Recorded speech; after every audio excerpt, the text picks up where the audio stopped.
ಲಕ್ಷ್ಮೀ ನರಸಿಂಹನ ಚಿಕ್ಕ ಕತೆ ಒಂದು ಇದೆ. ಒಂದು ಋಷಿ ಕಾಡಲ್ಲಿ ಕೂತ್ಕೊಂಡು ಲಕ್ಷ್ಮೀ ನರಸಿಂಹ ಸ್ವಾಮಿನ ತಪಸ್ ಮಾಡ್ತಾ ಇದ್ರಂತೆ. ಇದನ್ನ ಮೇಕೆ ಮೇಯಿಸೋನು ದಿನಾ ನೋಡ್ಕೊಂಡು ಹೋಗ್ತಾ ಬರ್ತಾ ಇದ್ನಂತೆ. ಆ ಋಷಿ ಕಣ್ಣು ಮುಚ್ಕೊಂಡು ಧ್ಯಾನದಲ್ಲಿ ಲಕ್ಷ್ಮೀ ನರಸಿಂಹಾಯ ನಮಃ ಅಂತ ಆ ಸ್ವಾಮಿನ ತಪಸ್ ಮಾಡೋದನ್ನ ನೋಡಿ, ಸರಿ ತಪಸ್ಸು ನಮ್ಮಿಂದ ಕಲಂಕ ಹಾಕಬಾರ್ದು ಅಂತ ಆ ಮೇಕೆ ಮೇಯಿಸೋನು ದಿನನಿತ್ಯ ನೋಡ್ತಾ ಇದ್ನಂತೆ. ಒಂದು ದಿನ ಆ ಸ್ವಾಮಿಗಳು ಆ ಜಾಗಕ್ಕೆ ಬಂದು ಕೂತ್ಕೊಳ್ಳೋಕ್ಕೆ ಬಂದಾಗ ಆ ಸ್ವಾಮಿಗಳನ್ನ ನೋಡಿ, ಸ್ವಾಮಿ ದಿನಾ ಧ್ಯಾನ ಮಾಡ್ತಿದ್ದೀರಲ್ಲ, ಯಾರನ್ನ ಕುರಿತು ನೀವು ತಪಸ್ ಮಾಡ್ತಿದ್ದೀರಾ ಅಂತ ಆ ಕುರಿ ಮೇಯಿಸೋನು ಕೇಳಿದಾನೆ. ಅದಕ್ಕೆ ಆ ಸ್ವಾಮಿಗಳು, ಅದೆಲ್ಲ ನಿನಗೆ ಅರ್ಥ ಆಗಲ್ಲಪ್ಪ, ನಾನು ಒಂದು ಸಿಂಹ ಮುಖ ಇರೋವನು ನೋಡಬೇಕಾಗಿದೆ, ಅದಕ್ಕೋಸ್ಕರ ಆ ಸಿಂಹನ ತಪಸ್ ಮಾಡಿ ಅವನ್ನ ಕೂತ್ಕೊಂಡು ಅವನ್ನ ಧ್ಯಾನ ಮಾಡ್ತಾ ಇದ್ದೀನಿ ಅಂತ ಹೇಳಿದ್ನಂತೆ. ಅದಕ್ಕೆ ಹೌದಾ ಅಷ್ಟೇನಾ ಅಂತ ಹೇಳಿದ್ನಂತೆ.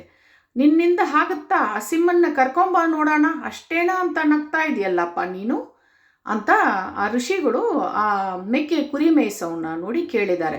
ಅಷ್ಟೇ ಅಲ್ವಾ ಸ್ವಾಮಿಗಳೇ, ನಾನು ನಾಳೆನೇ ಆ ಸಿಂಹವನ್ನ ಕರ್ಕೊಂಡು ಬರ್ತೀನಿ, ನೋಡ್ತೀರಾ ಅಂತ ಹೇಳಿದ್ರಂತೆ. ಸರಿ, ಇವನೇನೋ ಹುಚ್ಚಾಗಿ ಮಾತಾಡ್ತಿದ್ದಾನೆ ಅಂದ್ಬಿಟ್ಟು ಋಷಿಗಳು ಅದನ್ನು ಕಿವಿಗೆ ಹಾಕ್ಕೊಳ್ದಿರೆ ಮಾರನೇ ದಿನಾನು ಕೂತ್ಕೊಂಡು ತಪಸ್ ಮಾಡ್ತಿದ್ರಂತೆ. ಈ ಮೇಕೆ ಮೇಯಿಸೋನು ಒಂದು ದಾರದಲ್ಲಿ ಕಟ್ಟಿ ಆ ಸಿಂಹನ ಹೇಳ್ಕೊಂಬರ್ತಾ ಇದ್ದಂತೆ. ಇವನು ಋಷಿ ಹತ್ರ ಬಂದ್ಬಿಟ್ಟು, ಸಿಂಹ ಬಂದಿದೆ ನೋಡಿ ಸ್ವಾಮಿಗಳೇ, ಸಿಂಹನ ಕರ್ಕೊಂಬಂದಿದ್ದೀನಿ ಅಂದಿದ ತಕ್ಷಣ ಅವರು ತಪಸ್ಸಲ್ಲಿ ಇದ್ರೂ ಕೂಡ ಇಲ್ಲ, ಅವನು ಏನೋ ಸುಳ್ಳು ಹೇಳ್ತಾ ಇದ್ದಾನೆ ಅಂದ್ಬಿಟ್ಟು ಆ ತಪಸ್ಸಲ್ಲೇ ಇದ್ರಂತೆ, ಕಣ್ಣು ಮುಚ್ಕೊಂಡು ಧ್ಯಾನದಲ್ಲಿದ್ರಂತೆ. ಆವಾಗ ಆ ಸಿಂಹ ಗರ್ಜನೆ, ಆ ನರಸಿಂಹಸ್ವಾಮಿ ಗರ್ಜನೆ ಮಾಡಿದ ತಕ್ಷಣ ಕಣ್ಬಿಟ್ಟು ನೋಡಿದಾಗ ಆ ಲಕ್ಷ್ಮೀ ನರಸಿಂಹನ್ನ ಒಂದು ದಾರದಲ್ಲಿ ಕಟ್ಟಿ ಒಂದು ಕುರಿ ಮೇಯಿಸೋನು ಹೇಳ್ಕೊಂಬಂದಿದ್ದಾನಂತೆ. ಹಾಗಾಗಿ ಇದರಿಂದ ನಮ್ಗೆ ಏನು ಗೊತ್ತಾಗ್ತಾ ಇದೆ ಅಂತಂದರೆ, ಲಕ್ಷ್ಮೀ ನರಸಿಂಹ ಪ್ರೀತಿಗೊಂದಕ್ಕೆ ಮಾತ್ರ ಅವನು ಹೊಳಿತಾನೆ. ನೀವು ಇದರಲ್ಲಿ ಸಾಹುಕಾರರು ಬಡವರು ಅಂಥದ್ದು ಏನೂ ಇಲ್ಲ.